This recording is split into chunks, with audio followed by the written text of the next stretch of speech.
Douleur à la hanche, votre sport devient pénible ou vous avez simplement de la difficulté à mettre du poids dessus. Aujourd'hui, j'aborde les conditions les plus fréquentes, les symptômes, des exercices, mais surtout des conseils importants pour vous soulager et maintenir votre autonomie à la maison. S'il vous plaît, abonnez-vous! Dr Boisvert, le chiropraticien, pour vous parler des douleurs à la hanche, qui est un motif de consultation fréquent à la clinique. Premièrement, établissons quelque chose d'important. Comme pour beaucoup d'autres régions dans votre corps, la cause la plus fréquente de douleurs neuro-musculo-squelettiques, c'est une douleur non spécifique. Ça veut dire que vous avez une sensibilité non précise à une composante anatomique dans votre corps. Capsule, bourse, tendons, ligaments, muscles ou simplement à l'articulation elle-même. Donc même si votre douleur ressemble à une des conditions que je vais aborder dans cette capsule, ne vous surprenez pas si vous n'avez aucun symptôme associé à une HIT. Chaleur, rougeur, enflure, et que les anti-inflammatoires ou les relaxants musculaires ne vous apportent aucun soulagement. Mais si le sujet vous intéresse, le lien dans la description ou écrivez simplement douleur non spécifique dans les commentaires. Maintenant que c'est clarifié, il existe plusieurs autres causes de douleurs spécifiques que je vois fréquemment à la clinique. La première que beaucoup d'entre vous connaissent déjà probablement, c'est la bursite.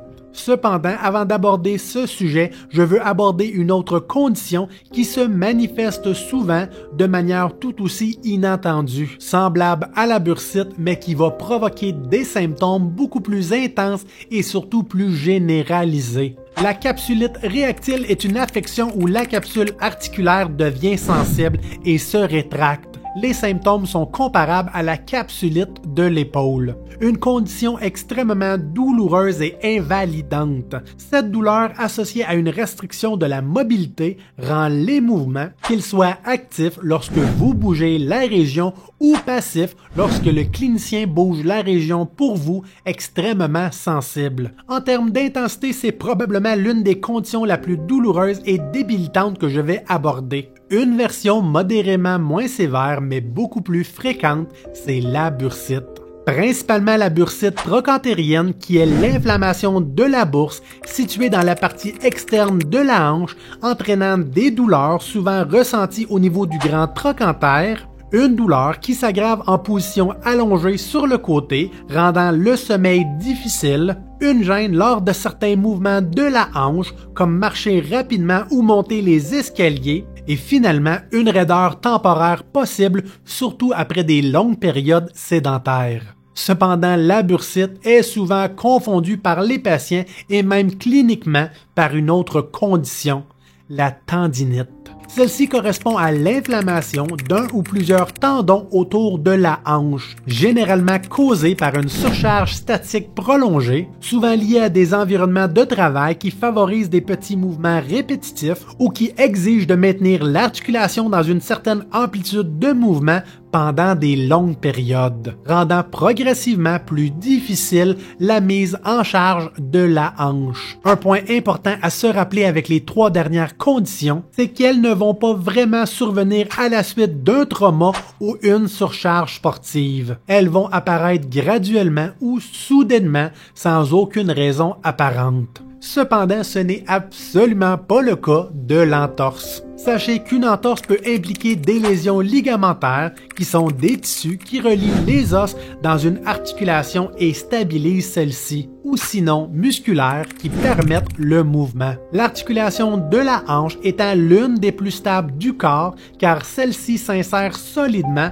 dans la cavité appelée l'acétabulum et est constamment renforcée durant vos activités grâce à la gravité. Par conséquent, les entorses ligamentaires ou musculaires de la hanche seront fréquemment associées avec la pratique d'une activité sportive. Et je ne vais malheureusement pas aborder les grades, les symptômes et le temps de guérison parce que j'ai déjà fait une capsule sur le sujet. Le lien dans la description ou simplement écrivez mieux comprendre l'entorse dans les commentaires. Cependant, ce que je veux aborder, c'est pourquoi je ne vais pas aborder d'aborder le sujet de l'arthrose. Parce que c'est souvent un terme surutilisé par des thérapeutes mal informés pour expliquer la présence d'une douleur non spécifique. Ou simplement parce que la mention de l'arthrose dans une vidéo YouTube ou un article de blog va augmenter de façon significative la portée du contenu. C'est un sujet trop commun, souvent surdiagnostiqué, associé maladroitement à un inconfort ou une douleur, ou encore présent chez des patients n'ayant aucun symptôme spécifique. Cependant, si vous êtes intéressé par toutes les maladies dégénératives articulaires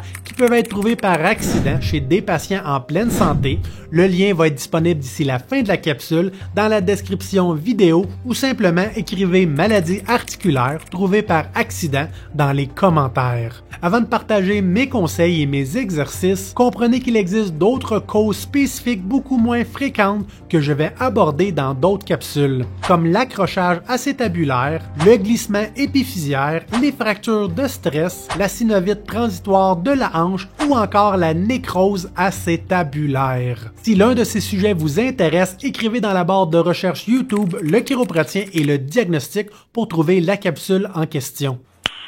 Nice. C'est maintenant le moment d'être extrêmement attentif parce que quand il est question d'une douleur neuro-musculo-squelettique, le conseil le plus important, c'est de rester actif, en mouvement, même si c'est inconfortable. C'est correct de prendre du repos, mais malheureusement, la sédentarité prolongée créera un faux environnement de réconfort qui vous fera plus de mal que de bien au long terme.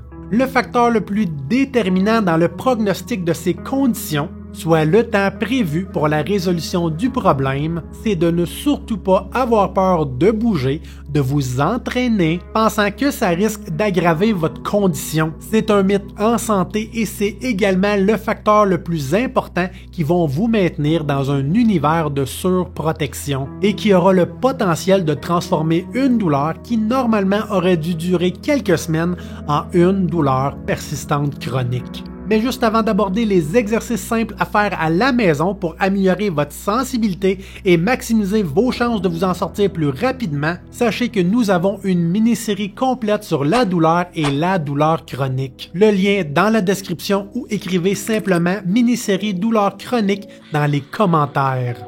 Un bon exercice de départ, c'est de travailler les abductions à la hanche. On se met sur le côté pour travailler la hanche en douleur et on augmente progressivement l'amplitude de mouvement avec votre tolérance. C'est possible aussi de combiner cet exercice avec des flexions à la hanche tout en augmentant progressivement l'amplitude de mouvement ou même encore des extensions. Par la suite, si tout s'est bien passé et vous voulez progresser l'exercice plus loin, c'est possible aussi de combiner toutes ces amplitudes de mouvement avec des rotations internes ou externes à la hanche.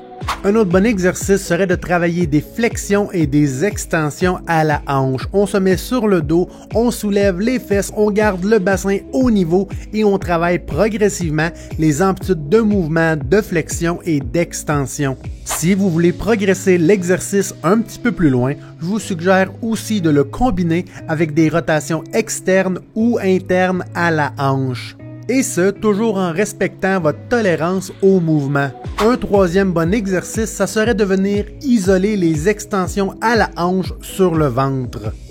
De le combiner avec des abductions progressives à la hanche et si vous voulez pousser l'exercice encore plus loin, les combiner avec des rotations internes ou encore externes à la hanche. Le dernier exercice, ça va être des flexions isométriques à la hanche. On se met sur le dos, on apporte la hanche et le genou à 90 degrés et on se donne une résistance pendant quelques secondes. Par la suite, on combine cette même contraction isométrique, ce qui veut dire sans mouvement, avec des rotations externes et internes. Je n'ai pas parlé du nombre de répétitions ou de la fréquence dans une journée, parce que ça va dépendre des limitations de votre condition, mais aussi de votre tolérance au mouvement. Rappelez-vous toujours qu'aucun exercice devrait être fait dans la douleur, mais que c'est tout à fait normal de s'entraîner dans la zone confort-inconfort et que vous devriez continuer l'exercice tant et aussi longtemps que vous ne ressentez pas une fatigue significative. Par la suite, prenez du repos, trouvez-vous une autre activité aérobique qui vous fait du bien et quand vous vous sentez plus à l'aise, recommencez l'exercice. Partagez-moi vos histoires, vos commentaires, vos suggestions ou simplement si vous avez encore des questions. Parce qu'une personne informée, c'est une personne en contrôle de sa santé. Abonnez-vous!